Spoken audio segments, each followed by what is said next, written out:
De quoi parle le livre d'Isaïe? Avant de répondre à cette question, je veux revenir à l'origine. L'origine, c'est la création du monde.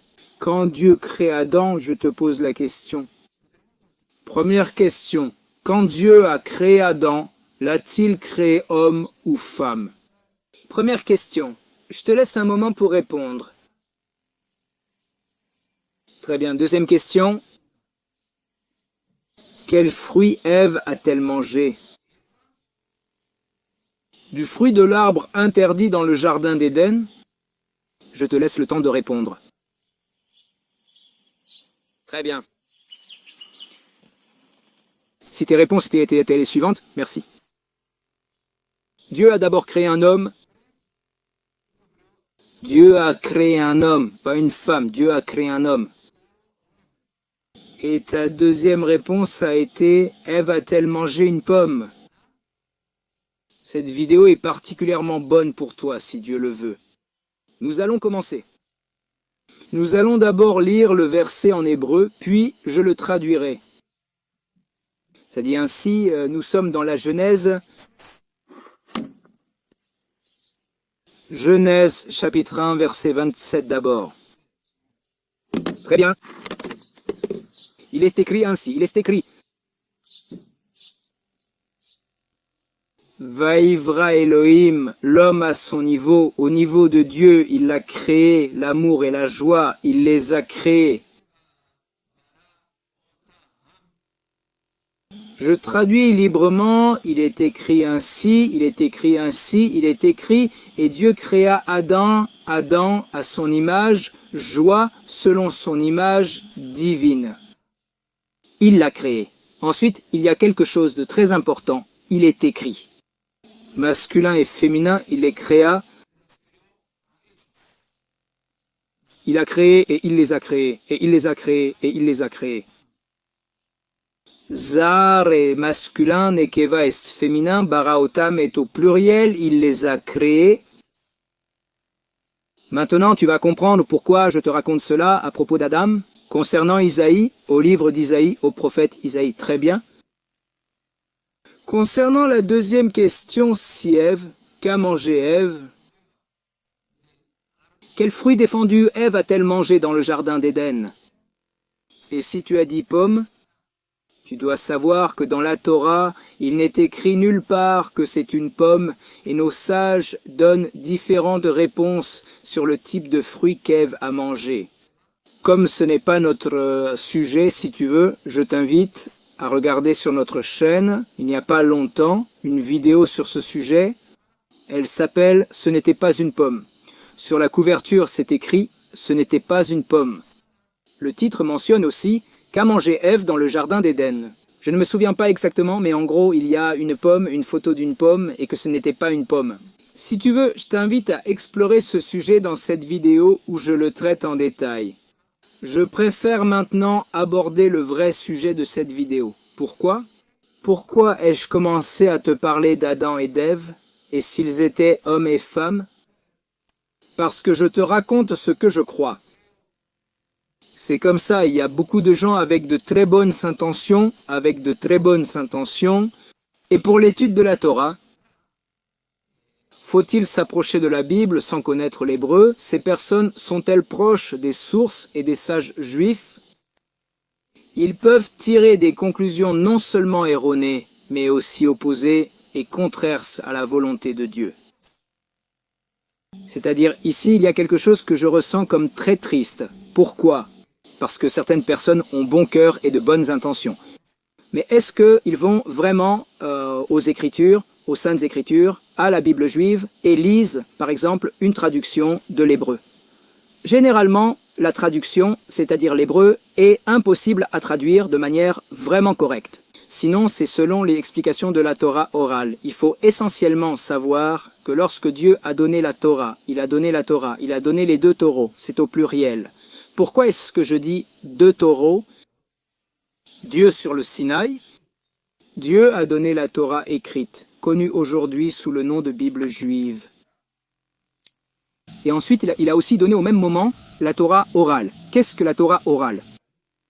Dans la Torah écrite, il y a beaucoup de versets. Si l'on n'a pas les explications des sages, il se peut que Dieu ne le permette pas, on ne comprenne pas, au contraire, on peut ne pas comprendre, vraiment ne pas comprendre. Alors, comment savons-nous la volonté de Dieu? Toujours, toujours, toujours avec la Torah orale, avec ce que Dieu a dit à Moïse à son époque. Tout est écrit dans nos écritures. Comment le processus s'est-il déroulé? Je le résume très simplement. C'est ainsi que commence dans notre livre du traité des pères, de nos patriarches de la Mishnah. C'est un livre qui date d'il y a environ 2000 ans, dont la première Mishnah, le premier enseignement, parle justement de cela. Comment s'est passée la tradition orale? Je vais essayer de le dire de mémoire.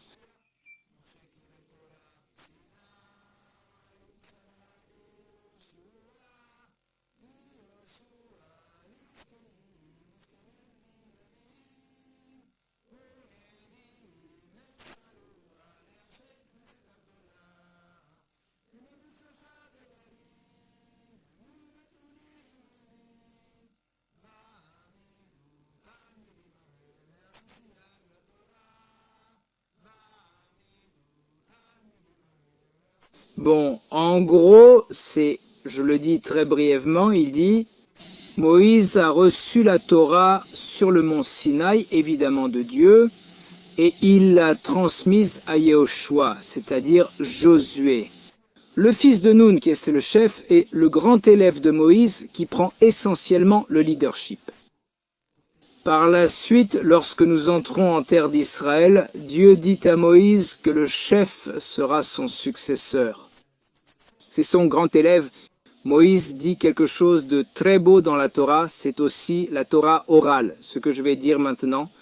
Dans la Torah écrite, il est dit que Dieu dit à Moïse de bénir Josué, le fils de Nun, son élève, avec une main. Et dans la Torah, il est écrit qu'il l'a béni avec ses deux mains. Et Rashi Akadosh, le grand sage Rashi de France, il y a environ 1000 ans, si je me souviens bien, dit ceci.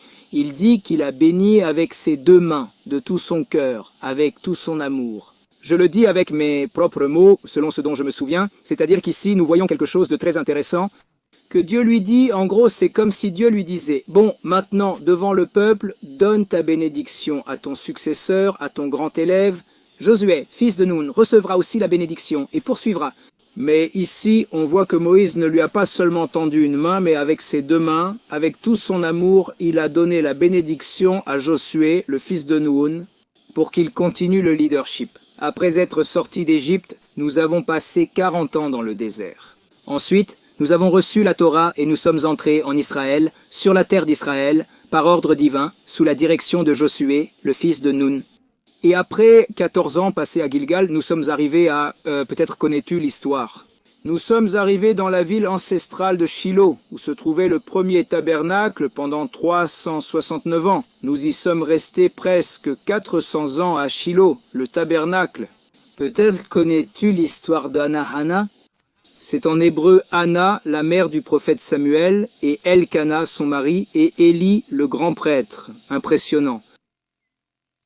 Par conséquent, ici, nous voyons que la Torah orale a été transmise de Moïse d'abord, c'est-à-dire de Dieu à Moïse, puis Moïse l'a transmise, l'a révélée à Josué, fils de Nun, Yoshua bin Nun, Josué, le fils de Nun. Il les a enseignés aux sages de l'époque. Je vais essayer de me souvenir. Les sages aux prophètes et les prophètes à la grande assemblée. Essentiellement de rabbin à élève, jusqu'à aujourd'hui et pour toujours. C'est évidemment une chaîne ininterrompue et éternelle grâce à Dieu. Par conséquent, ici nous voyons quelque chose de très important, qu'il y a beaucoup de gens qui, avec de très bonnes intentions, commettent des erreurs et parfois vont à l'encontre de la volonté de Dieu. Et ici, le sujet d'Isaïe est un bon exemple. C'est un bon exemple. Nous allons y aller, je vais vous montrer les sources. Isaïe. D'abord, nous allons lire Isaïe, chapitre 41, verset 8, et ensuite, si Dieu le veut, chapitre 49, verset 3, nous allons voir ce que dit le livre d'Isaïe.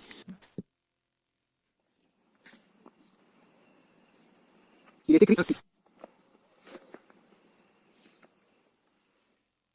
Et toi, Misraël, mon serviteur,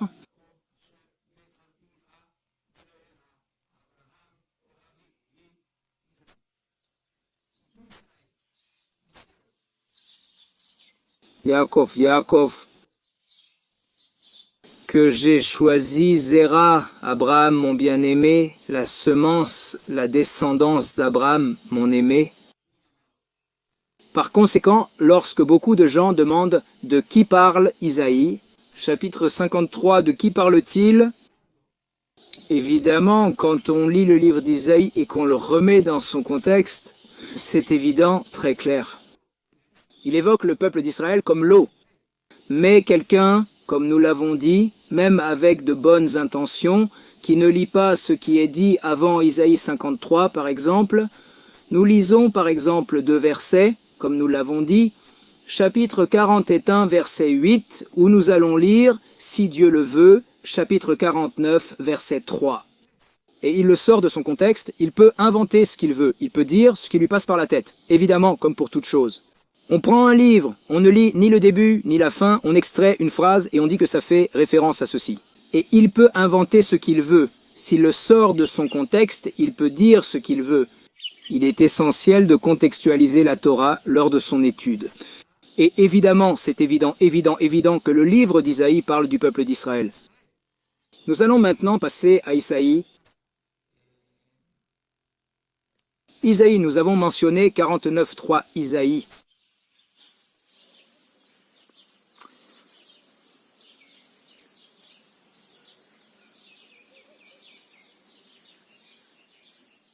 Dis-moi, et il me dit, homme, jusqu'à ce que nous vivions nous-mêmes.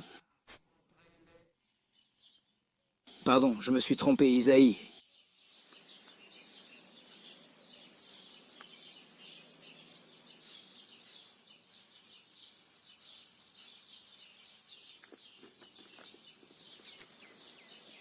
Moi. Et il me dit qu'Israël, qu'en toi il y a un arbre, et Isaïe 49, verset 3 dit ceci.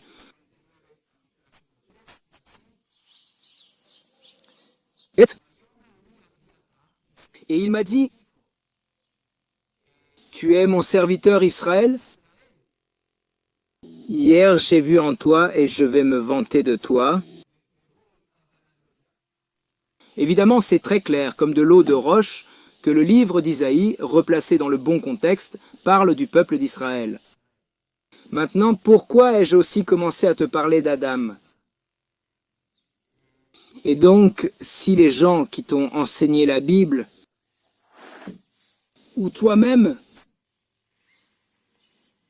as-tu pensé qu'Ésaïe chapitre 53 parle de quelqu'un qui n'est pas le peuple d'Israël? Évidemment, c'est une grosse erreur. C'est très clair que c'est une grosse erreur.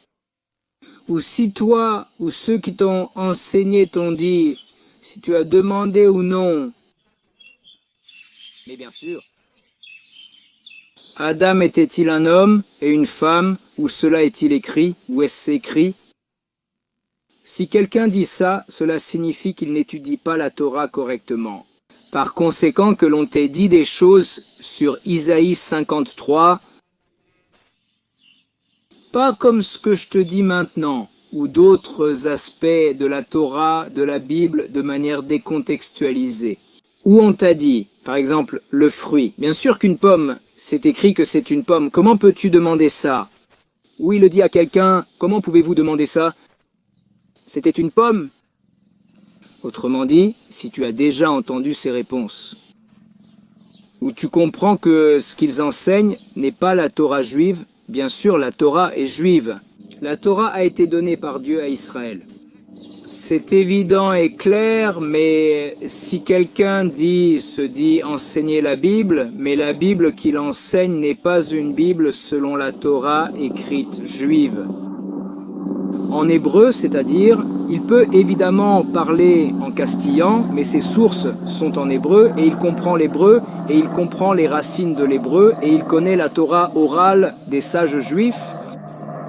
s'ils ne les respectent pas, mets un grand avertissement d'interrogation, parce que d'une certaine manière, tu mets ton âme et ta vie entre les mains de gens qui ne savent pas les sources à connaître.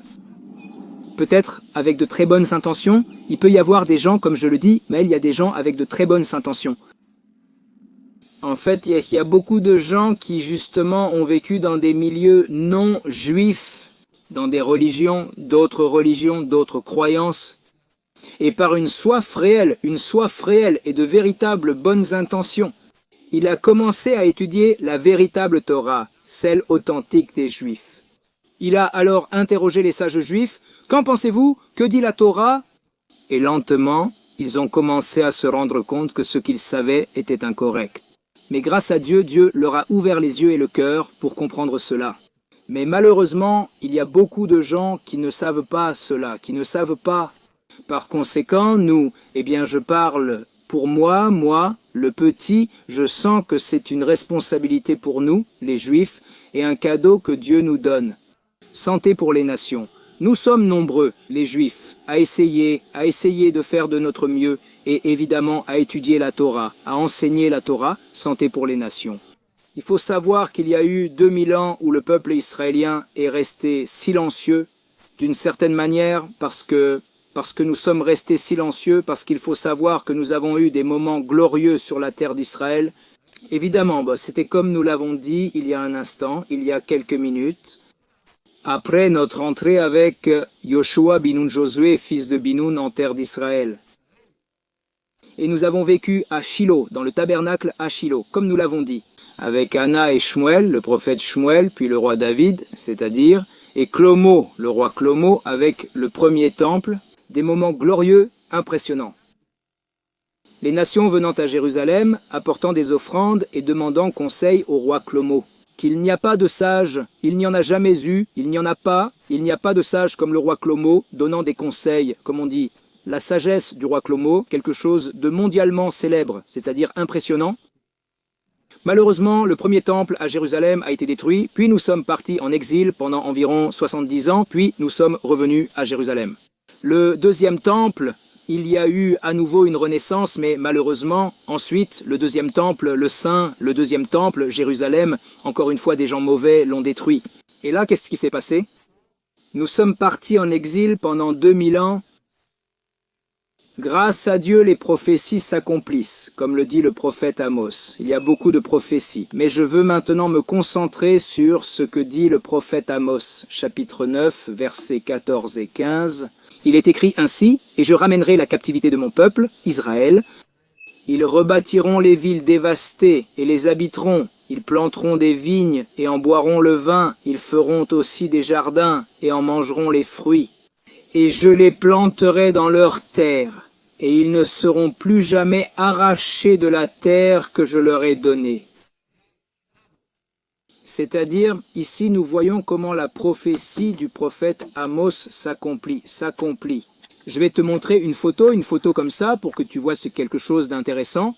Par exemple, ici nous voyons des Juifs d'Éthiopie revenant sur la terre d'Israël avec le talit, avec le manteau sacré du talit. Ici nous voyons une autre photo de Juifs du Yémen.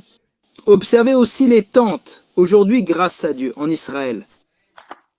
Et nous voyons ici au mur des lamentations pendant la fête des cabanes de Sukkot des Juifs, grâce à Dieu. C'est-à-dire, ici nous voyons une autre très belle photo des Juifs éthiopiens dans un avion dont on a retiré les sièges pour les amener d'Éthiopie en terre d'Israël. Impressionnant, c'est-à-dire ici nous voyons aussi une autre photo très émouvante. Des soldats de Tsahal, l'armée de défense d'Israël, mettant les téphilines, le téphilin du mur des lamentations, c'est-à-dire, et ici aussi nous voyons un soldat d'origine éthiopienne, c'est-à-dire, c'est impressionnant, comme Dieu de tous les coins, la terre, comme le dit le prophète Amos dans sa prophétie, nous ramène sur la terre. Par conséquent, il faut savoir que Dieu, évidemment, il a choisi son peuple. Il a choisi son peuple, qui est le peuple d'Israël, et il a choisi son peuple pour donner la lumière au monde qui est la Torah. et vivre selon la Torah, et comment on vit selon la Torah au niveau national, sur la terre d'Israël, c'est-à-dire maintenant le peuple d'Israël. Après avoir été réduits au silence pendant 2000 ans, parce que nous avons été persécutés, inquisition, pogrom, holocauste, comme vous voulez, guerre, persécutés, 2000 ans, le peuple d'Israël est revenu sur sa terre. Le peuple d'Israël peut démontrer qu'il peut vivre une vie juive selon la Torah et être un exemple pour les nations. Je dis aussi que, grâce à Dieu, nous sommes en processus de rédemption et que les prophéties s'accomplissent. Impressionnant, nos sages expliquent que, selon la prophétie, le signe le plus clair que la rédemption est arrivée, c'est lorsque les fruits de la terre d'Israël sont là. Je vous le dis avec mes mots, ils sont beaux et savoureux. Pendant 2000 ans, après que Dieu nous a fait quitter la terre, celle-ci fut stérile et désertique. Il n'y avait quasiment pas de fruits. Nous sommes arrivés, c'est un verger, un paradis, un marché en Israël. Ils ne savent pas que ce sont des fruits géants savoureux, des arômes magnifiques, impressionnants, incroyables, impressionnants. La prophétie est vivante et le peuple d'Israël l'est aussi. Comme il y a des délégations que lorsque Dieu nous permet des catastrophes naturelles, il y a des délégations qui voyagent dans différents endroits pour aider, il y a des organisations non gouvernementales. Le nombre d'organisations non gouvernementales à but non lucratif qui aident autant en Israël qu'à l'extérieur du pays est impressionnant. Parce que nous devons être une lumière pour les nations, donc c'est très important. Te concentrer sur ce point. Que Dieu, notre Créateur, aime toute l'humanité. Dieu t'aime, Dieu a confiance en toi. Dieu décide d'avoir besoin de toi et de tout le monde entier pour accomplir notre mission. Et ainsi, le peuple d'Israël a la mission d'être une lumière pour les nations, or la Goyim, une lumière pour les nations. Enseigner la Torah, enseigner l'Emouna, la foi en Dieu, en notre Créateur, une foi pure, si Dieu le veut. C'est-à-dire savoir que la Torah est émette, la Torah est vérité du début à la fin, la Torah est vérité, et voici ce qu'est la Torah. C'est la volonté du Tout-Puissant, le Créateur, que ce monde aille de mieux en mieux, il faut savoir que nous allons de mieux en mieux. Et si Dieu le veut, que nous ayons le mérite à chaque instant d'être liés à Dieu pour connaître la volonté de Dieu, notre Créateur. Avec joie, avec le cœur, faire seulement le bien pour le monde entier et pour tous les mondes.